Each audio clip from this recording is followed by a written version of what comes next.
हम सबने ऐसी कहानियां तो सुनी ही है जो रात में सोने नहीं देती।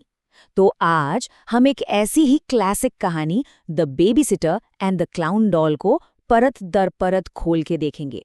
चलिए समझते हैं कि डर असल में काम कैसे करता है और क्यों ये कहानी इतने सालों बाद भी हमें इतना डराती है। लेकिन कहानी में कूदने से पहले एक सवाल।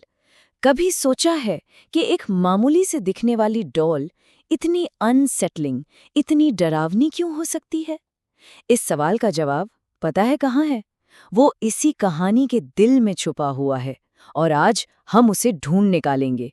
अच्छा, किसी भी अच्छी हॉरर कहानी की शुरुआत कैसे होती है? एक धोखे से कि सब कुछ बिल्कुल नॉर्मल है। हमारी कहानी भी बिल्कुल ऐसे ही शुरू होती है।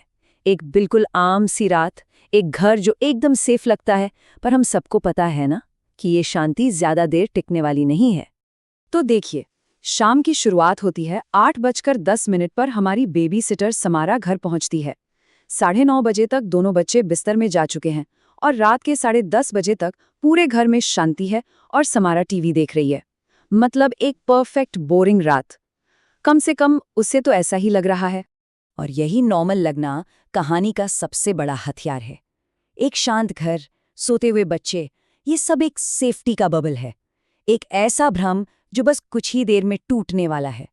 और सच कहूं, यही बात इसे और भी ज्यादा डरावना बनाती है। और फिर उस खामोशी में एक दरार आती है। वो एक पल जब कुछ अजीब सा, कुछ गलत उस घर में अपनी जगह बना लेता है। समारा टीवी देख रही है और अचानक उसे महसूस होता है कि उसके पीछे कोई है। वो एक सिहरन सी होती है, ये एहसास कि आप अकेले नहीं हैं। ये डर की पहली घंटी थी। तो वो मुड़कर देखती है और वहां कमरे के कोने में एक कुर्सी पर एक क्लाउन डॉल बैठी है। बस एक डॉल ही तो है। तो फिर समारा को ऐसा क्यों लग रहा है कि कुछ बहुत बहुत ज्यादा गड़बड़ है? और यहीं पर चीजें इंटरेस्टिंग हो जाती हैं। समारा के अंदर एक लड़ाई शुरू हो जाती है। उसका लॉजिकल दिमाग कह रहा है, अरे ये तो बस एक डॉल है, मैं यहाँ अकेली बैठी हूँ, शायद इसीलिए ऐसे अजीब ख्याल आ रहे हैं। लेकिन उसका जो डर है वो चीख रहा है, ये मुझे घूर रही है। ऐसा लग रहा है जैसे किसी की नजरें मेरी गर्दन के पीछे जल रही हैं। ये दिमाग की क्लासिक जंग है, फैक्ट्स वर्सेस फीलिंग्स। अब कहानी एक बहुत ही स्मार्ट मूव लेती है। ये हमें एक पल के लिए यकीन दिलाती है कि अरे खतरा तो टल गया। ये हमें थोड़ा रिलैक्स होने का मौका देती है ताकि जब असली डर आए तो उसका असर 2 गुना हो। तो समारा वही करती है जो शायद हम में से कोई भी करता। उसे ये अजीब सी फीलिंग अच्छी नहीं लग रही, तो वो उठती है, डॉल को उठाती है और उसे दूसरे कमरे में ले जाकर रख देती है।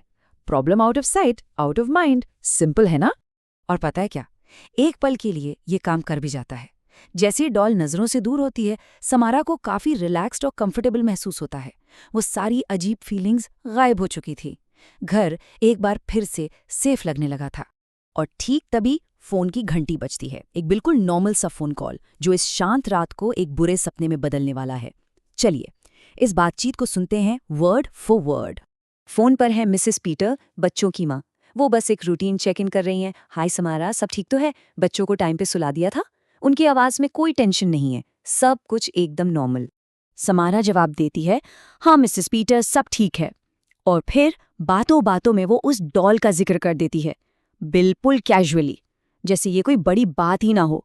उसे जरा भी अंदाजा नहीं है कि उसके मुंह से अभी क्या निकल गया है। लाइन पर एक पल के लिए सन्नाटा छा जाता है। वो वाला सन्नाटा जो चिल्ला चिल्ला कर बहुत कुछ कहता है। फिर मिसेस पीटर की आवाज आती है, थोड़ी धीमी, थोड़ी कंफ्यूज्ड, समारा, कौन सी क्लाउन डॉल? और बस इन्हीं 4 शब्दों के साथ पूरी दुनिया पलट जाती है। और फिर आता है वो खुलासा जो रोंगटे खड़े कर देता है। मिसेस पीटर कहती हैं, हमारे सिटिंग रूम में कोई क्लाउन डॉल है ही नहीं। और उसी एक पल में समारा को ये एहसास होता है कि जिससे वो एक बेजान डॉल समझ रही थी, वो कभी बेजान थी ही नहीं। तो सवाल ये है कि ये कहानी इतना असर करती क्यों है? चलिए अब कहानी से थोड़ा हटकर इसके पीछे की साइकोलॉजी को समझते हैं। आखिर डर की इस परफेक्ट रेसिपी में क्या क्या मसाले डाले गए थे? सबसे पहली वजह है एक साइकोलॉजिकल कॉन्सेप्ट जिसे अनकैनी वैली कहते हैं। देखिए, हमारा दिमाग इंसानी चेहरों को पहचानने के लिए वायर्ड है।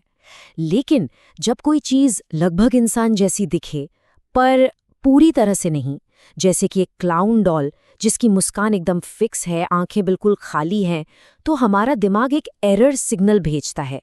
उसे लगता है कि कुछ जाना पहचाना तो है, पर साथ ही साथ कुछ बहुत गलत भी है। और ये जो गलतपन वाली फीलिंग है ना, यही हमें अंदर से बेचैन कर देती है। अगर आप देखें तो ये कहानी डर के एक परफेक्ट फॉर्मूले पर चलती है। स्टेप 1, एक सेफ स्पेस बनाओ, जैसे पीटर्स का घर। स्टेप 2, उस सेफ स्पेस में कुछ ऑफ या अनकैनी चीज डाल दो, यहां पर वो क्लाउन डॉल है। स्टेप 3, सस्पेंस को बढ़ाओ, मतलब समारा का बढ़ता हुआ डर। और स्टेप 4, जो कि सबसे जरूरी है, एक झटके में एक छोटे से खुलासे के साथ पूरी सिचुएशन को पलट दो। हमारे पास कोई क्लाउन डॉल नहीं है। सच में ये एक मास्टर क्लास है। तो आखिर में ये कहानी काम क्यों करती है? क्योंकि ये हमारी सबसे सेफ जगह यानी हमारे घर के कॉन्सेप्ट पर ही अटैक करती है। ये अनदेखे के डर को इस्तेमाल करती है और एक झटके में सब कुछ पलट देती है।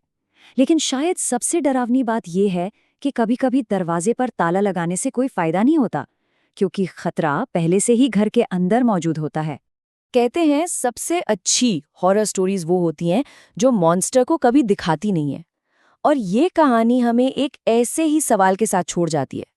अगर वो क्लाउन डॉल नहीं थी, तो फिर समारा के साथ उस घर में असल में था क्या? और इसी सवाल का कोई जवाब ना होना शायद यही इस कहानी को आज भी इतना भयानक बनाता है।